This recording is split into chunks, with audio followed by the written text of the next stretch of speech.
Welcome to another episode of Sheri Says.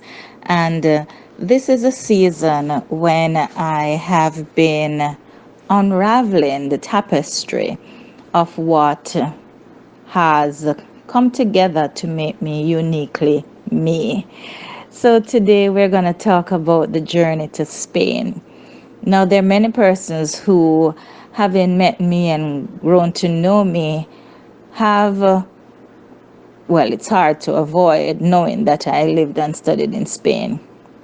But many people don't understand the journey. They have no idea. How did Spain happen? It seems to be such a misfit, shall we say, into what they see as the tapestry of my life. But the Word of God says all things work together for good to those who love the Lord. And I keep using tapestry today because as I look at my life, I see that it has been carefully wound like an artist took to fabric, took to yarn, took to weaving material and decided to use different types of material, making a tapestry. It is one of those that you would see maybe in Arabian Nights, It keeps growing, it keeps lengthening. And as I look at it so far, it's looking really good. There's some blotches, there's some spots, there's some material that was used that didn't look too favorable. But all in all, it's coming together. It's really a work of art. And that's the one thing I must say about creatives. And I have learned to honor and understand creatives. They're geniuses. Their minds don't work the way other minds work. And when they look at raw material, just bare material, they see a finished product. And that is how I want to position this series, that the master crafter, when he created me, he looked at my life, raw material, and he saw a work of art. So we're going to dive into Spain. How did it happen? How did it get there?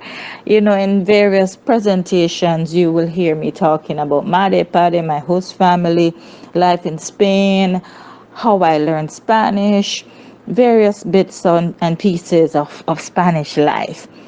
But let's start at the beginning. Now, being a student at Camperdown High School, that for me, up to when I left Jamaica for Spain, was the best set of years of my life.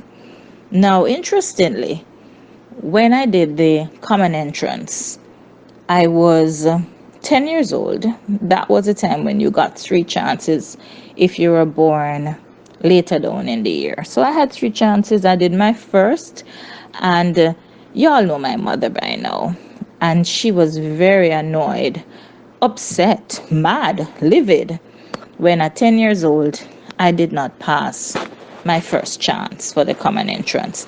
She was so mad that it took the intervention of her sister Girlie, who worked at the Ministry of Education, to tell her that, yes, Sheri did pass. Yep, she passed her first chance. As a matter of fact, she passed for St. Hugh's High School for girls. However, because she was so young, she had 2 other chances, and there were other children who were now 12. They chose not to award her the place, but instead to allow her to go on for another year at primary school so that she could maybe mature a little more, but more importantly, so that the older children who would not have a chance anymore would get a place. And so that kind of pacified her, and it reduced the hell that I was living in.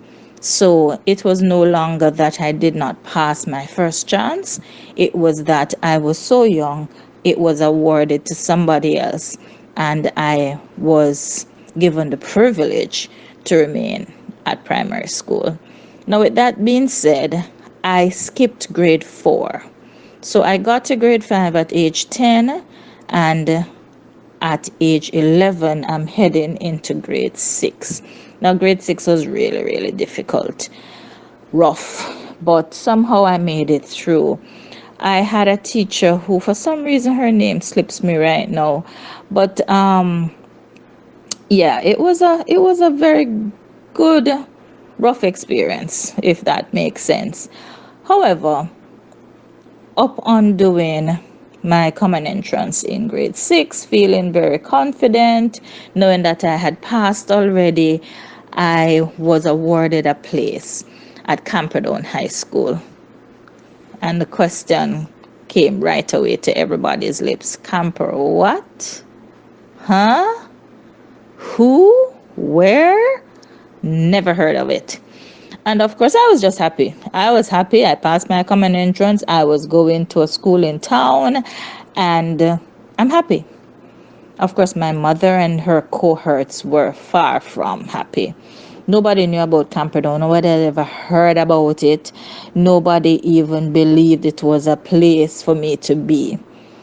So, of course, they started talking, and they came to the conclusion that it was out east. It was in a bad area, Franklin Town area there, close to Bellevue off Windward Road, literally on Camperdown Road, go figure. And why would anybody go to this no name, no brand, no nothing school? And of course, the conversation started. Well, she did pass for St. Hugh's last year. My aunt, of course, is in the ministry. Why don't we try and get a transfer for her to St. Hugh's? Now, bear in mind, you had to choose your schools.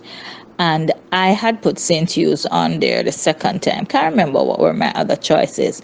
Not because I wanted them, but because, of course, with the mother I have, you do what she tells you to do. Now, I did not particularly have good relationships with girls. I grew up with one brother and 1,000 friends of his. So my orientation was towards boys. I understood boys. They were simple, they were practical, they made sense. I had little inclination to girls because they were divas, they were fussy, they liked strange things, clothes and makeup and shoes, and I couldn't be bothered with all of that drama. So the thought of going to a school where there would be boys and girls got me excited, because now I knew I could choose the friends I wanted to choose, and I knew already I was choosing the boys. Now, don't be fooled, I was not a tomboy. My physical attributes did not allow me, nor did my mother, with her leash tied so tightly around my neck, did not allow me to run and jump and prance and climb. But I was comfortable with boys. So, in the end, I think maybe the journey towards transferring became too much. I don't know what happened, but the transfer didn't happen. I went into my school for the first day. I loved my school. It was big, it was colorful, and I loved my school, and it was far from home. It was far from my mother. Hallelujah. So you're getting the picture. Even at the age of 11, I wanted to put some distance between myself and my mother as much as possible. For her, it made sense because it was two buses, one from Waterford and then the other one over to Windward Road. She worked downtown. Worst case scenario, I could stop at her office, whatever. Not gonna happen, but anyway. So I got to Camperdown, and there was just so much happening there. It was a very busy school, very busy. I did not know anything about the school, and suddenly I discovered that this was the home of Donald Quarry, Bert Cameron, there was a Johnson. The names are beginning to elude me, but this was where the track and field athletes rose to prominence. There was a Kerry Johnson who was an athlete during my time there, and there were several others. I still cannot believe that it has slipped me completely. There's a Stewart, Raymond Stewart, yes. So that was my calling card. And people are like, "Oh, you are at Camperdown." Ooh, I was like, "Yeah, but do you know Donald Quarry went to Camperdown? Do you know that Bert Cameron went to Camperdown?" And I'd be reeling off the names. And so people would look at me and they say, "But you can't run." I'm like, "Yeah, but that doesn't matter. I'm going to a great school. These guys went to this school." And then I discovered that it was also a Manning Cup school, a Pepsi school. And for those who don't understand the term, Manning Cup was and still is a great high school football competition, national acclaim. And Pepsi was for the juniors, still football. So my school was etched deep in sports. And then, of course, there was netball, and it was just sports all the time. My friends became athletes, or the athletes became my friends. And it was wonderful. It was wonderful. So this whole episode is not about school life. You would think it is, but as I go back into my memory of school life, it just brings out such wonderful memories. I loved my school. I loved being at school. I loved everything about school. I loved the fact that I came into Camperdown dominating academia. I was acing everything. The work there was easy. The teachers were great. They wanted you to learn. I had a love for learning, second to none. And I came in ravenously sucking everything up. I just went through everything. And by the end of first form, I was top of the grade, not top of the class, top of the grade in so many subjects. And when it was prize giving, my name was being called for the top producer, top performer in numerous subjects, history, science, English, and so on. Now we fast forward all the way up to fourth form.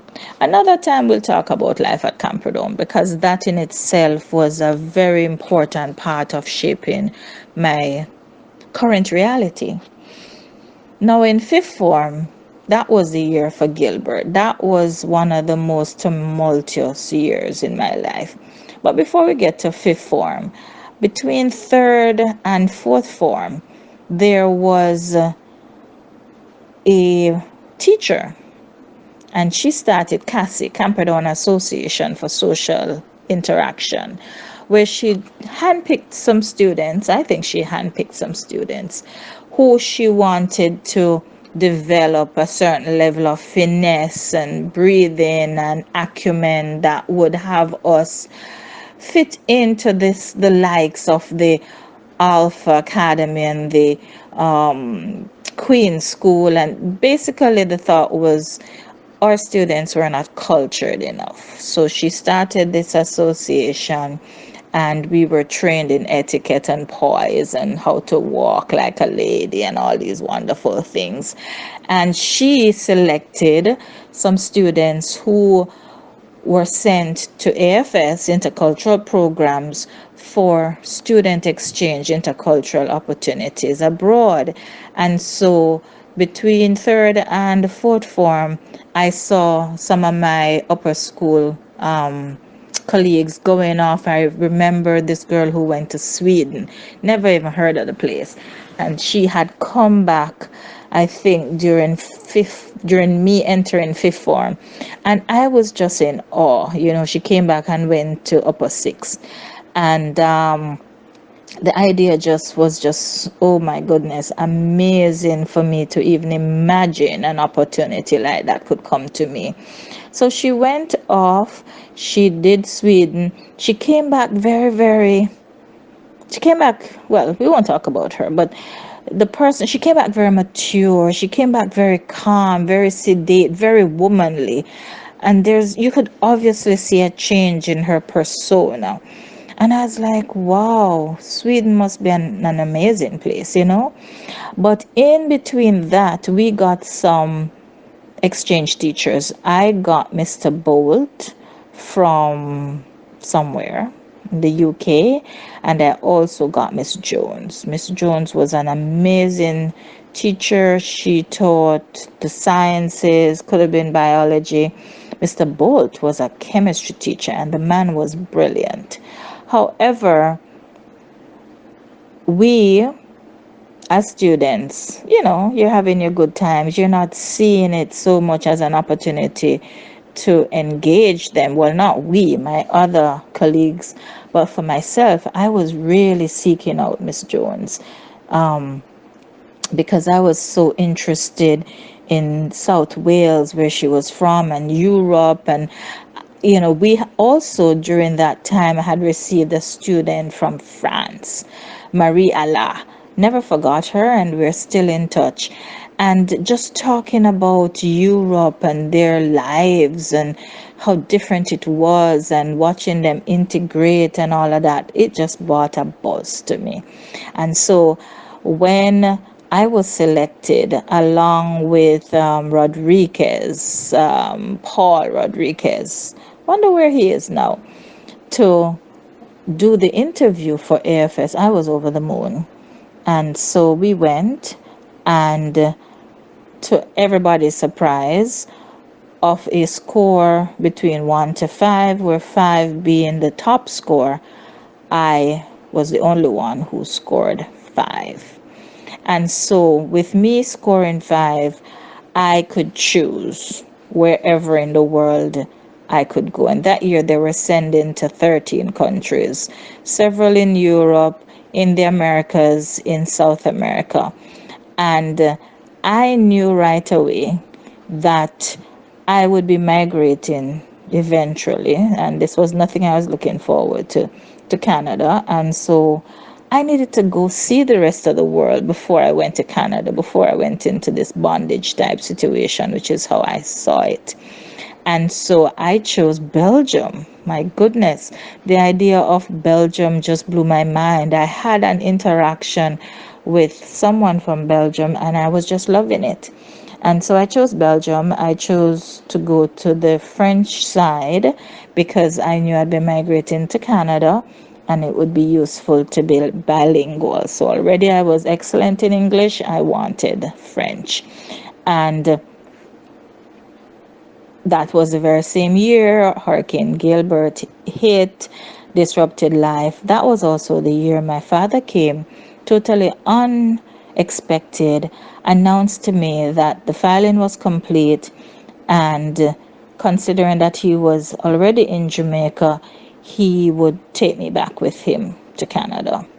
My crescendo fell. So 1988, all of these things happened. Got to Canada, not thrilled, not over the moon, but knowing that I wasn't there to stay. And so I was also very happy to announce that I was going to Belgium, I was going to learn French, and all was well. Of course, that didn't quite materialize. There was a situation where another child who belonged to the upper echelon in our society threw a temper tantrum because that child didn't want to go wherever they were selected to go, and they did not qualify by the grading system. But money talks and everything else walks. And so I was unceremonially removed from Belgium, and I was told that I could pick any other country I wanted, but Belgium was not going to happen for me. I remember my teacher, Alison Jones, was very upset. This is my South Wales exchange teacher. And she fought vigorously because they wanted to send me to the Americas. This is a downgrade based on how the system works. And I mean, as I think back, they could have sent me to Canada. They could have sent me to Quebec because Quebec was on the roster. But why go to Canada when I was already migrated to Canada? I returned to Jamaica simply because I wanted to finish my CXCs, and I had to finish high school. I had to finish the year that I was selected in to be able to go on the program. So it was a good reason for me to come back to Jamaica. I did not particularly want to stay in Canada. As you listen to the other episodes of what happened to me in Canada with my father, you will know why Canada had no appeal to me at all. So I returned to Jamaica, and having looked at the opportunities that were in front of me, Germany and Spain were the only other two receiving countries that were in Europe for that year that had a space available. And so I chose Spain. Now, the question is asked, why did you choose Spain? Well, for one, and this is the mind of a very young, impressionable 16-year-old. What I heard about Germany was not flattering, particularly for black people. Now, was it true or false? History dictates and the future showed otherwise. But from my point of reference, all I saw and all I knew told me that Germany was not going to work for me. And so I chose Spain. People were very curious as to why I wanted to go to the land of Christopher Columbus. And, they were wicked people and they came to Jamaica and they killed all of the Indians, the natives, and all of this. But I thought, I want to walk on cobblestone roads. I want to see armor and I want to live the romantic side, because you see, those were the days of Mills and Boons and Harlequins, and they all seem to have been set in these fabulous places that had history to their credit. And so Spain it was for me. Now, my journey to Spain would take up 3 episodes, but I'm going to try and condense it. And enough to say that getting to Spain was very difficult, because even though the exchange program was structured to be a scholarship, there were still financial obligations. And I remember the cost for me would have been a little over 3,000 US, which worked out to 16,000 something J. At that time, the dollar was a little over 5. It was 5 point something to 1. And when it came time to make the payment, as a matter of fact, I still have to backtrack to Canada to put this into perspective, because my father was so over the moon that I was selected, and him being seen in a positive light and him being a very proud person was quintessential to his existence. So he made the big statement, oh yeah, I'll pay it. Oh, this is nothing, peanuts, I can pay this, no worries. But he and my mother, when I returned from Canada, had a big blow up over baby bonus. She had some documents to sign because he wanted to hurry and capitalize on my remaining 2 years, where he could be paid by the government a monthly stipend for me. When I turned 18, that would cut off. So he had to get the paperwork signed by my mother, I guess, authorizing him, considering that she lived in Jamaica and she was giving him the right to receive this stipend. Well, that was where my life changed radically, because the argument that ensued led him to pronounce that he was done. He was done with me. He was done with her. Kiss Canada goodbye. Kiss the payment for Spain goodbye. Kiss everything goodbye. He's no longer my father. Don't write him. Don't call him. He wants nothing to do with me because my mother is this and that and that and that. And there I was again, caught in the middle. And my dream of going away from both of them, which really I just wanted somebody to pay for me to escape them, was going down the drain. And so that was where the beginning of the end, as far as I saw, happened.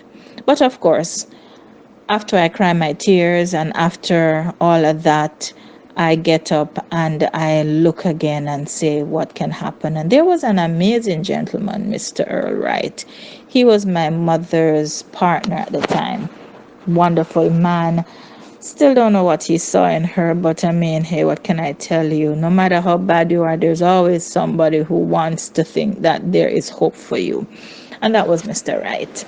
And Mr. Wright got behind my desire and he said, no, we got to make this happen. So along with him, and I got my school to start writing letters, And so we had begging letters, sponsorship letters to cement company, to Shell out at Rockfort, to several companies, just seeking donations to get this bright little picnic to go off on a scholarship that she had earned to Spain. And the journey to Spain became more and more rough as the funds came in very slowly and the time was passing very quickly. And so, without going through all the distress and the heartache, and the fact that 7 days prior, I knew I was not going to Spain because I had been able to raise only 8 of the $16,000 that was needed. And so my little heart sank. It was my first huge disappointment in life. And I sank into instant depression. Of course, at the time, I did not know it was depression. I just know I went into such a low space that I just didn't even know how I was going to dig myself out of it. But God was good. And much to my shock, the Thursday before my scheduled departure the following week, Tuesday, I went to the office as we were having our final briefing.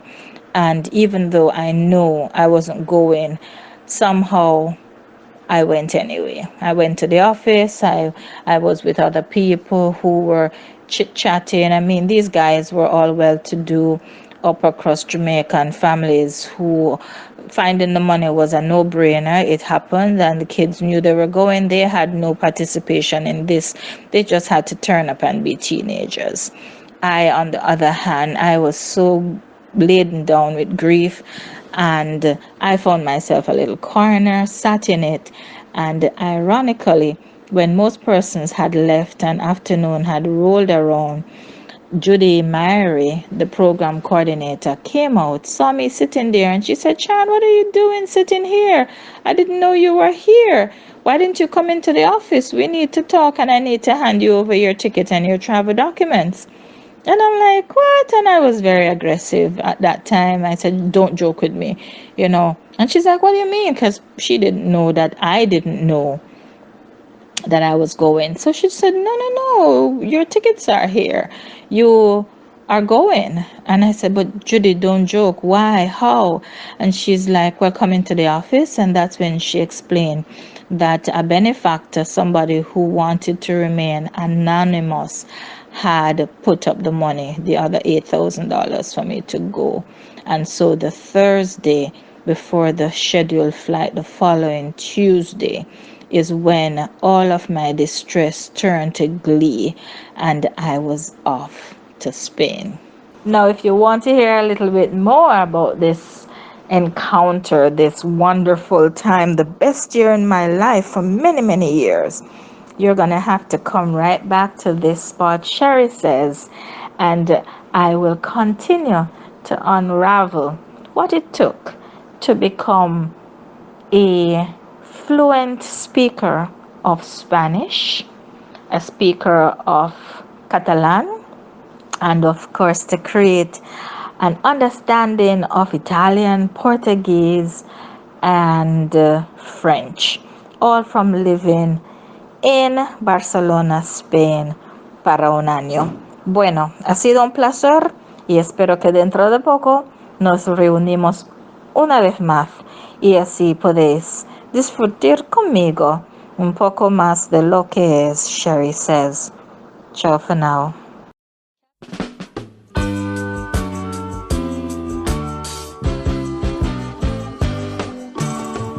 One more Jamaican gone abroad. One more disciple leave the yard. But if you think so, we are gonna stand up and wait. No way while we hold the gate for you. Nothing so at all. But I'm an